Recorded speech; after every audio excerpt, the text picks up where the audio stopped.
Hi friends, नमस्कार. समर्थ academy भंडारामध्ये तुमच्या सर्वांचं हार्दिक स्वागत आहे. आज आपण या व्हिडिओमध्ये महाराष्ट्र पोलीस भरती 2024-25 नाशिक कारागृह पोलीस शिपाई भरती मैदानी चाचणीचा कट ऑफ किती लागू शकतो याचा एक अंदाज या व्हिडिओमध्ये पाहणार आहोत. म्हणून व्हिडिओ शेवटपर्यंत बघा, स्किप करू नका. जर चॅनलवर नवीन असाल तर चॅनलला सबस्क्राईब करा, त्याचबरोबर सोबतचा बेल आयकॉन दाबा, जेणेकरून लवकरात लवकर नवीन अपडेट्स तुमच्यासमोर येत राहतील. पोलीस भरतीचे लेटेस्ट अपडेट्स, कट ऑफ्स, जिल्हा निवड याद्या, इतर सर्व असणाऱ्या PDF आपल्या टेलिग्राम चॅनलवर तुम्हाला मिळत असतात, ज्याची लिंक पिन कॉमेंटमध्ये आणि डिस्क्रिप्शन बॉक्समध्ये असणारे दिलेली आहे. तिथून तुम्ही टेलिग्राम चॅनल जॉईन करायला विसरू नका. चला व्हिडिओला सुरुवात करूयात. बघा, या ठिकाणी तुमच्या स्क्रीनवर सध्या नाशिक कारागृहाच्या जागा आहेत, जिथं एकूण जागा असणारे 118 आहेत. या 118 जागाची विभागणी 17 SC साठी आहेत, VJA 6, NTB 2, NTC 13, NTD 3, SBC 2, SEBC 12, EWS 12, ओपनसाठी 51, अशा मिळून 118 जागा आहेत. इथं ST कॅटेगरीसाठी आणि OBC कॅटेगरीसाठी एकही जागा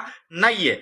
आणि यामुळे असणारा कट ऑफवर परिणाम होऊ शकतो का? तर नक्कीच असणारा कट ऑफवर परिणाम होईल या गोष्टीचा, कारण यांना जागा नाहीत. त्याच्यामुळं या कॅटेगरीच्या उमेदवारांनी इथं जर फॉर्म भरला असेल तर तो ओपन कॅटेगरीमध्ये काउंट केला जाईल. त्यांच्या कॅटेगरीमध्ये त्यांना जागा नाही, त्याच्यामुळे तिथं त्यांना संधी मिळणार नाही. तर बघा, आता हे जे तुमच्या समोर PDF दिसत आहे, ही 31/3/2026 या दिवशी असणारं मैदानी चाचणीला एकूण 3013 लोक बोलवले होते.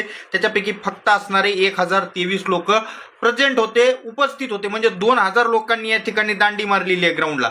फॉर्म भरपूर आले होते इथं, पण मैदानी चाचणी किती लोकांनी दिली आतापर्यंत, किंवा एकंदरीत आतापर्यंत पुरुषांचं ग्राउंड संपलेलं आहे नाशिक कारागृहाचं, तर किती लोकांनी ग्राउंड दिलं तो आकडाही मी तुम्हाला दाखवतो. पण सुरुवातीला इथं पाहून घ्या. तर याच्यापैकी 2000 लोक अब्सेंट राहिलेत. लगभग असणारे या ठिकाणी 1023 लोकांनी मैदानी चाचणी दिली. त्याच्यापैकी असणारे 51 लोक असणारे या ठिकाणी मैदानी शारीरिक मोजमापात अपात्र ठरलेले आहेत. 189 लोक या ठिकाणी मैदानी चाचणीमध्ये अपात्र झालेत. आणि फक्त 783 लोक या ठिकाणी मैदानी चाचणीमध्ये 31 मार्च रोजी पात्र झालेले आहेत. ही तरी 31 मार्च रोजीची होती. त्याच्यानंतर पुढे बघा, आता मी 1 एप्रिल रोजीची दाखवतो. इथं बघा, दिनांक 1/4/2026 इथं यांनी दिलेला आहे 3165 लोकांना या दिवशी बोलवलं होतं. तथापि 23 उमेदवारांनी, ज्यांनी आज रोजी घ्यावी अशी विनंती केली होती, म्हणजे तारीख बदलून घेतली होती, अशा लोकांना मिळून असणारं या ठिकाणी 3188 लोकांना बोलवलं होतं. त्याच्यापैकी प्रत्यक्षात हजर झालेले उमेदवार बघा फक्त 969. इथं पण 2000 उमेदवारांनी दांडी मारलेली आहे, मैदानी चाचणीसाठी आलेले नाही. त्याच्यातही पुढे या 969 पैकी 38 लोक असणारे हाईट किंवा चेस्टमध्ये कटलेले आहेत. आणि जे लोक 25 पेक्षा कमी गुण घेतलेत मैदानी चाचणीमध्ये, असे 213. फक्त पात्र झालेले जी संख्या आहे ती 718 आहे. आलं लक्षात? आता शेवटचा मुद्दा, इथं एकूण असणारा त्या ठिकाणी किती पुरुष उमेदवारांनी मैदानी चाचणी दिलेली आहे तो मी आकडा दाखवतो. ही यादी असणारी 2/4/2026 रोजीची आहे. इथं बघा, 2582 लोकांना त्या दिवशी म्हणजे 2 एप्रिलला बोलवलं होतं. आणि 634 असे उमेदवार होते ज्यांनी डेट बदलून घेतलेली होती. त्यापैकी प्रत्यक्षात हजर राहिलेले लोक 1853 होते. त्याच्यापैकी हाईट टेस्टमध्ये 87 कटले आणि 25 पेक्षा कमी गुण घेणारे 120 विद्यार्थी कटले. पात्र झालेले आहेत 1646. मग आता एकूण आतापर्यंत जी नाशिक कारागृहाला मैदानी चाचणी झाली आहे ती किती लोकांची झाली आहे, तर तो आकडा मी तुम्हाला दाखवतो. पुरुषांचा आकडा आहे, तो कसा ओळखायचा ते पण तुम्हाला मी या ठिकाणी दाखवतो. चेस्ट नंबर बघा, चेस्ट नंबरहून आपल्याला असणारे किती लोकांनी मैदानी चाचणी दिली हे कळतंय. शेवटचा चेस्ट नंबर इथं आहे. 18074 लोकांनी मैदानी चाचणी दिलेली आहे. मग काय 18005 आहेत का? बिलकुल नाही. इथं बघा, जसा 18072 नंबर, 20 गुण फेल आहेत. म्हणजे याच्यापैकी अपात्र लोकांची संख्या 18074 पैकी लगभग म्हणतो मी 3 ते 3500 लोक याच्यामध्ये असणारे अपात्र आहेत. आणि लगभग असणारे त्या ठिकाणी 14500 म्हणा या ठिकाणी पात्र झालेले आहेत मैदानी चाचणीमध्ये. आणि जागा या ठिकाणी मी तुम्हाला सुरुवातीला दाखवल्या त्या 118 जागा होत्या टोटल. त्याच्यापैकी याच्यात महिलांच्या जागा 37 जागा होत्या. किती जागा होत्या? 37. म्हणजे पुरुषांच्या जागा उरल्या किती? तर 81. सर्व समांतर आरक्षण, सर्वसाधारण कॅटेगरी वगैरे सर्व मिळून 81 जागा पुरुषाच्या आहेत. आणि या 81 जागेसाठी लगभग 14500 उमेदवार रेसमध्ये आहेत. मग या ठिकाणचा जो कट ऑफ आहे तो कट ऑफ काय लागू शकतो याचा एक अंदाज मी तुम्हाला आता सांगतो.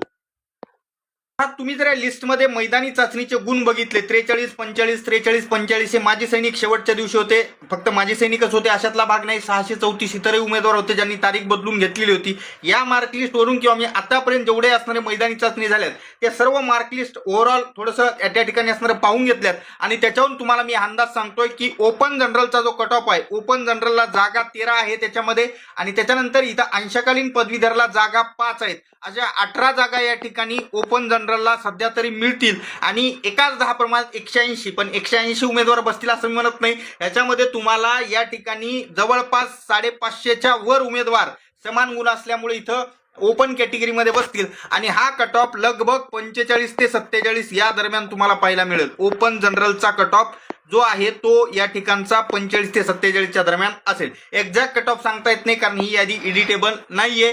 यांनी फोटो काढून अपलोड केले त्याच्यामुळे एडिट करता येत नाही. अन्यथा तुम्हाला फिक्स कट ऑफ मी सांगितला असता. हा झाला ओपन जनरलचा कट ऑफ. मग कॅटेगरीचं काय? एससी कॅटेगरीचा कट ऑफ असेल किंवा त्याचबरोबर या ठिकाणच्या एनटी कॅटेगरी असतील किंवा या ठिकाणची एसईबीसी कॅटेगरी असेल, एसबीसी असेल, या सर्व कॅटेगरीचा कट ऑफ 40 प्लस लागेल. एकाही कॅटेगरीचा याच्यातला कट ऑफ 40च्या कमी येणार नाही. का येणार नाही? कारण जागा कमी आहेत, मुलं जास्त आहेत, मार्क भरपूर घेतलेले आहेत, त्याच्यामुळे 40च्या कमी येणार नाही. याच्यातल्या एनटी कॅटेगरीचा कट ऑफ 43 ते 45 दरम्यान लागेल. एसईबीसी कॅटेगरीचा पण कट ऑफ 43 ते 45च्या दरम्यान लागेल. एससी आणि एसबीसी या कॅटेगरीचा कट ऑफ लगभग असणारा 40 ते 43च्या दरम्यान असणारा बसेल. ओबीसी आणि एसटी कॅटेगरीला जागाच नाही आहेत. ईडब्ल्यूएस कॅटेगरीचं काय? तर ईडब्ल्यूएस कॅटेगरीचा कट ऑफ मे बी असणारा या ठिकाणचा 35 प्लस असेल माझा असा अंदाज या ठिकाणी आहे. बाकी या ठिकाणी मुलींचा कट ऑफ सांगायचा विषय असणार नाही कारण मुलींचा अजून ग्राउंड झालेलं नाहीये, त्याच्यामुळे त्याबद्दल बोलणं उचित नाही. एक वेळ मुलींचं ग्राउंड होऊ द्या, जे की आज पावसामुळे रद्द झालं. त्यांना डेट 8 एप्रिलची असणारी दिलेली आहे. या दिवशी असणारं त्या ठिकाणी मैदानी चाचणी त्यांची होईल आणि त्याच्यानंतर मग आपण एक वेळ मैदानी चाचणी संपल्यानंतर एक्झॅक्ट असणारा मुलींचा पण कट ऑफ सांगतो. आणि जर समजा नाशिक कारागृह पोलिसांनी जसं त्यांनी मैदानी चाचणीचे गुण जेव्हा एकत्र अपलोड केले तेव्हा ती यादी एडिटेबल होती, तसं जर केलं तर नाशिक कारागृहाचा एक्झॅक्ट कट ऑफचा व्हिडिओ मी तुमच्यासाठी घेऊन येतो. त्यासाठी चॅनलला सबस्क्राईब करा, सोबतचा बेल आयकॉन दाबा जेणेकरून लवकरात लवकर नवीन अपडेट्स तुमच्या समोर येत राहतील. त्याचबरोबर टेलिग्राम चॅनल जॉईन करायला विसरू नका. आता राहिला प्रश्न बाकीच्या समांतर आरक्षणाचा, जसं की स्पोर्ट्स पर्सन असेल, त्याचबरोबर एक्समॅन असतील किंवा होमगार्ड असेल किंवा त्याचबरोबर प्रोजेक्ट अफेक्टेड असेल किंवा भूकंपग्रस्त असेल, तर यामध्ये जे कट ऑफ आहेत जे त्या ठिकाणी त्यांच्या कॅटेगरीचे सांगलेले आहेत त्या कॅटेगरीमध्ये लगभग असणारा 4 मार्काचा डिफरन्स राहील आणि त्याच दरम्यान असणारी या सर्व समांतर आरक्षणाचा कट ऑफ लागेल. फक्त एक्समॅनचा कट ऑफ सगळ्यात कमीवर येईल, बाकी असणारे त्या ठिकाणी कट ऑफ कमी असेल असं मला अजिबात वाटत नाही. तर व्हिडिओ आवडल्यास लाईक करा, चॅनलला सबस्क्राईब करा, सोबतचा बेल आयकॉन दाबा. भेटूयात पुढच्या व्हिडिओमध्ये. तोपर्यंत धन्यवाद. Take care.